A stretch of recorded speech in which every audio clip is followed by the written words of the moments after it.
Mais en attendant, nous allons débuter avec le premier sujet, Dr Mbok, inscrit à l'ordre du jour.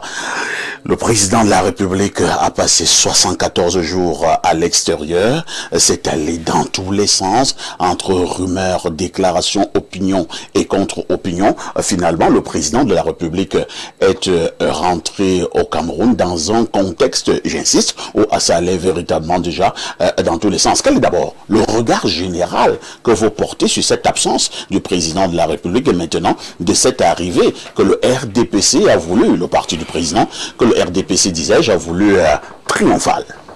Ben écoutez, je crois que le 6 novembre 2025, le président de la République, dans son discours d'investiture, a fixé un cap.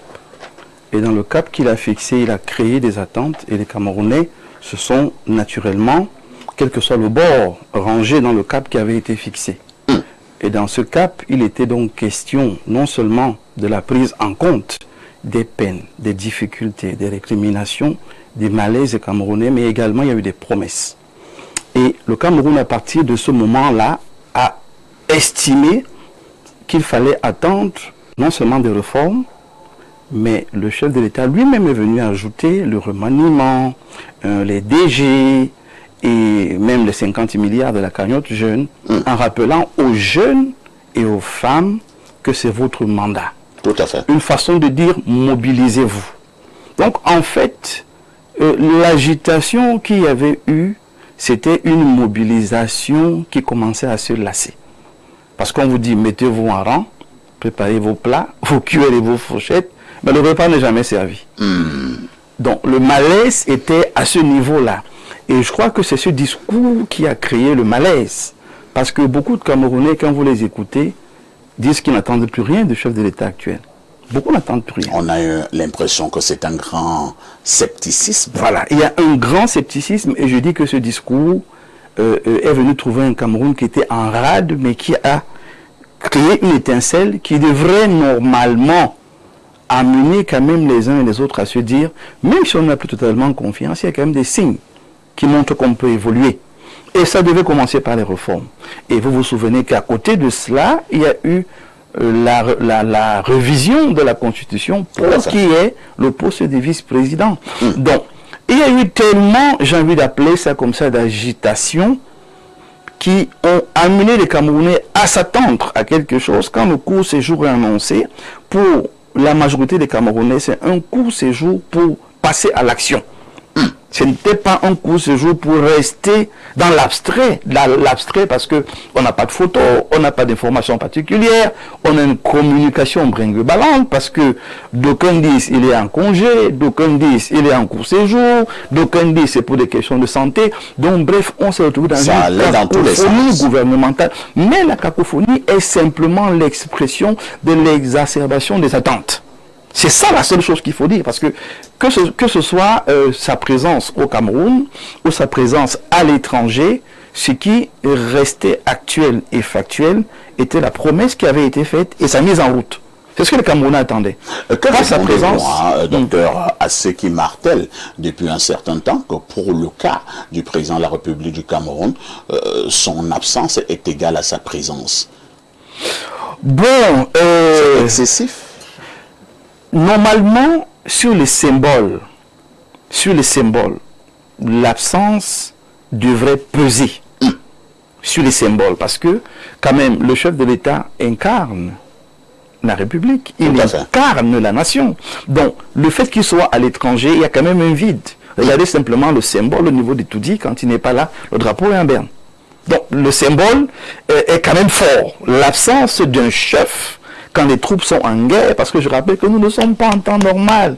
Nous sortons d'une crise post-électorale, une élection qui a été difficile, qui a été forte courue, mais quand même les Camerounais, qui sont tous mendiants de la paix, il faut le rappeler, et qui sont vraiment portés vers la paix, ont préféré aller dans la direction du dialogue, de l'entente, et accorder une nouvelle chance à cet exécutif-là.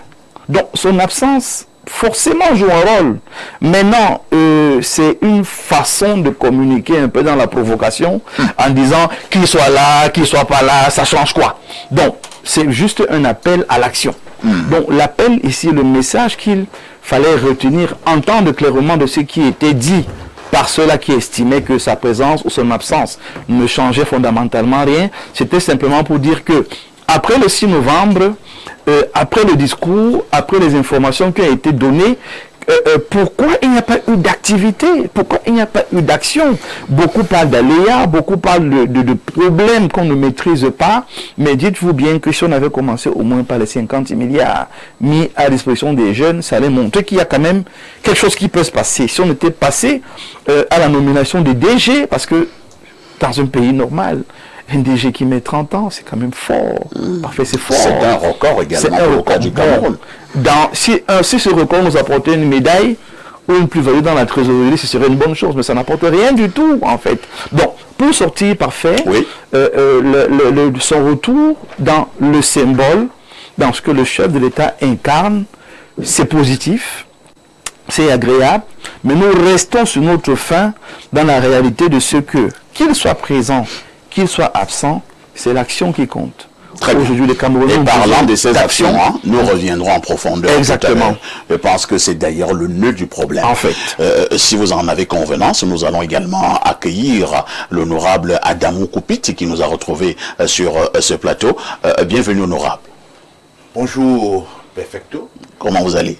Très bien. Je pense que je suis debout avec la possibilité de continuer ce combat que nous menons depuis de 35 ans déjà. Il s'agit de quel combat? Le combat pour le véritable changement au Cameroun, le changement de manière de gérer le pays dans l'intérêt de la population qui doit pouvoir jouir de toutes ces ressources dont le Dieu Tout-Puissant a doté notre pays, notamment pour le bonheur de ses citoyens, mais qui, paradoxalement, croupissent dans une misère qui est devenue endémique, incompréhensible.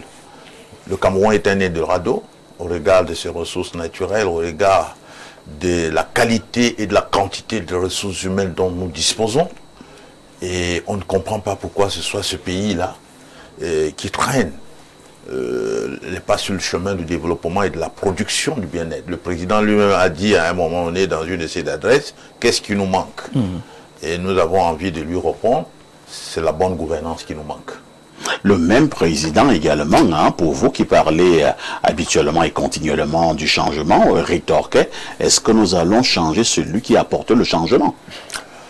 Nous allons changer et très vite, et nous devons le faire très vite, celui qui apporte le changement. Parce que il faut donc ajouter le qualificatif du changement. Il a apporté un changement négatif. Ah bon? Un changement nocif. C'est pas excessif? Un changement, c'est pas excessif. Parce que c'est la réalité. Nocif. Oui. Négatif. C'est fort, hein? C'est pas suffisamment fort pour décrire les réalités de la souffrance des Camerounais.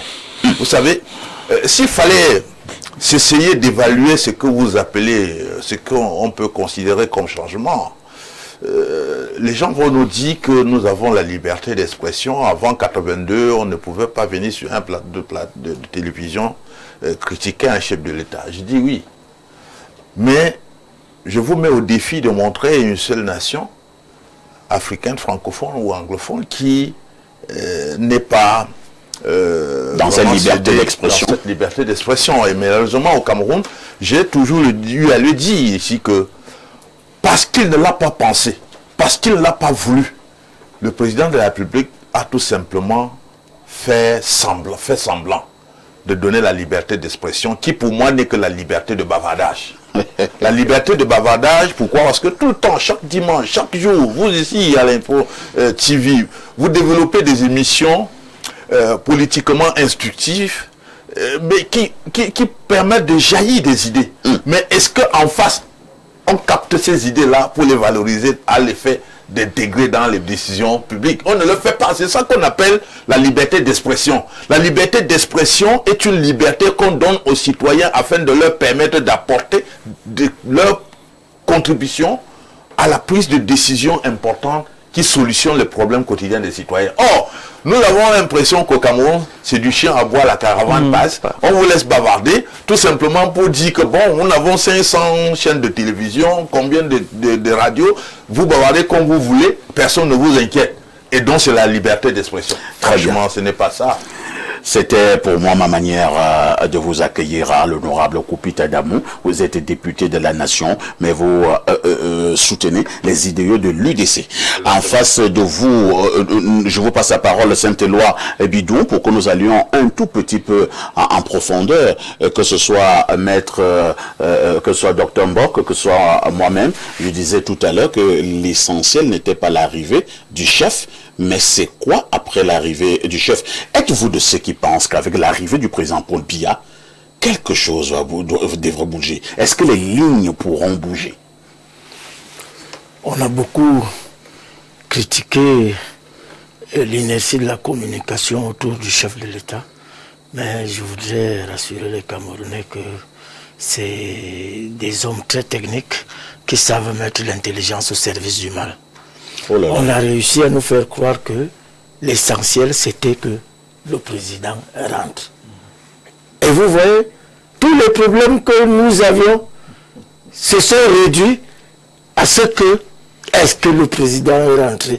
Est-ce que le président va rentrer? Est-ce que le président... Est-ce que... Et une fois qu'il est arrivé, sans même l'avoir vu, pour les Camerounais et pour le RDPC, c'était déjà une grande victoire. Saint-Éloi, on a vu le président. Non, on l'a vu hier. Dans quel état? Cette fois-ci, vous êtes assuré que le président est là? Si vous voulez qu'on y aille, on l'a vu hier. Mais est-ce que vous êtes quand même rassuré que le président est bel et bien là? Il est là. Voilà. Moi, j'ai souhaité qu'il revienne. D'ailleurs, j'ai commis une tribune où je peux me vanter aujourd'hui que le chef de l'État m'a compris. Et il a réagi. Quand j'ai commis la tribune, si tu es vivant, fais-le aussi.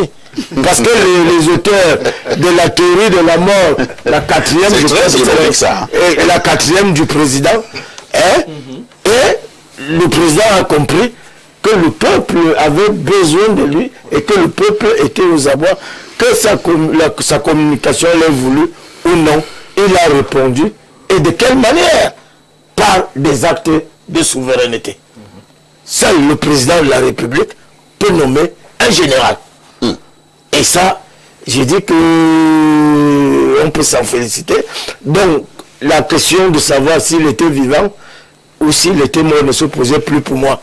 Je savais que déjà que le président est vivant. Mais que les gens comprennent, le président c'est un humain. Il a droit au congé. Il peut être malade. Et qu'on ne fasse pas de son déplacement pour aller se soigner une vacance. Une vacance de poste. D'ailleurs, ceux qui étaient les tenants de la théorie des vacances, qu'est-ce qu'ils diront quand le président fait 3 mois en Vomeka sans prendre un seul acte, alors qu'il est présent sur le territoire?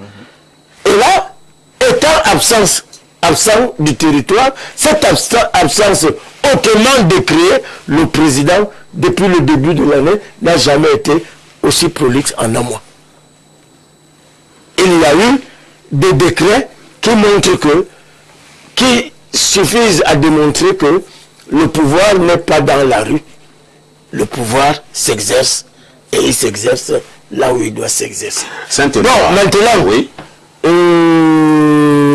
Le président est rentré. Oui, c'est bien. Mais, qu'est-ce qui a changé? Il a reçu les lions. Oui. C'est bien. Mais, quand vous le regardez, vraiment, de vous à moi, je crois que le président n'est plus en totale capacité à pouvoir gouverner ce pays. Il faudrait donc... Ce n'est pas excessif. Non. Pourquoi vous voulez trouver ça excessif? Ceux qui ont eu l'idée de créer un poste de vice-président auront été excessifs parce qu'ils n'ont pas prévu que le président de la République ne peut pas créer un poste de vice-président pour la simple raison qu'il a un premier ministre, il a un secrétaire général de la présidence à qui il a confié les hautes instructions pour agir à ses lieux de place. Il a. Et un poste de vice-président, je vous assure parfois ici, ce serait un aveu d'incapacité.